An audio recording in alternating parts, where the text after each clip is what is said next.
अल्लाह मेरे ऐप की तलाश में लग गया है। अल्लाह जिसके ऐप की जुस्तजू में पड़ जाता है उसे उसके घर में रुसवा कर देता है। ए लोगों जो जुबान से ईमान लाए हो और अभी तक ईमान दिल में दाखिल नहीं हुआ, जो उनके मसाइब की तलाश में लगा रहता है, अल्लाह उसके ऐप की तलाश में लग जाता है।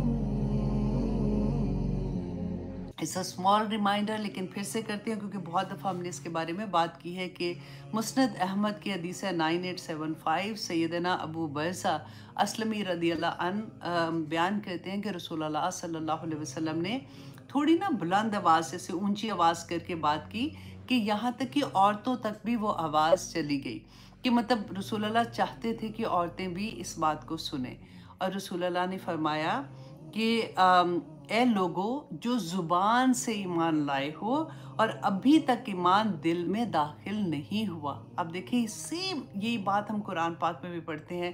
अल्लाह सुब्हानहू तआला ने फरमाया था, लोगों अभी तक तो तुम सिर्फ अपनी ज़ुबान से इस्लाम लेके आए हो, अभी तुम्हारे अमल इस काबिल नहीं हुए, ईमान अभी दिल में नहीं दाखिल हुआ ना। यही बात होती है।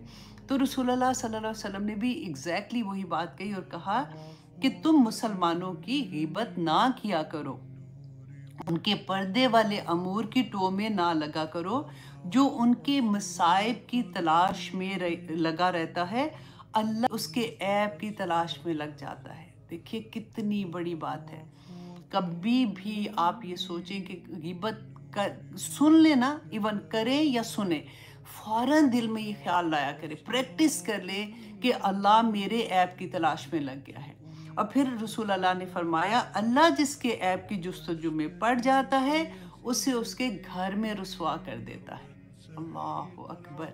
ये मैं कहती हूँ सोने के पानी से लिखना चाहिए, ताकि हम बार बार भूल जाते हैं कि जिसकी टो में फिर अल्लाह सुब्हानहू तआला लग जाए उसको उसके घर में रुसवा कर देते हैं।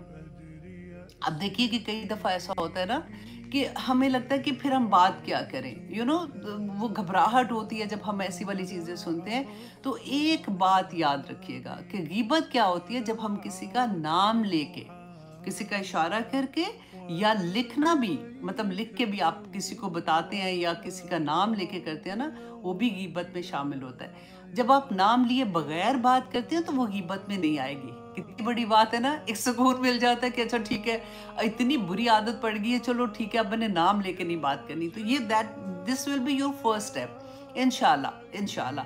तो फिर सेकंड स्टेप होगा कि फिर दिल ही नहीं चाहेगा बात करने का। पता है ये सारी चीज़ें जो होती है ना, बाज़ दफ़ा हमें लगता है कि हाय ये कैसे, ये औरत किसी को देखते हैं कि हाय इतनी अच्छी है, वो कैसे ऐसे कर लेती है।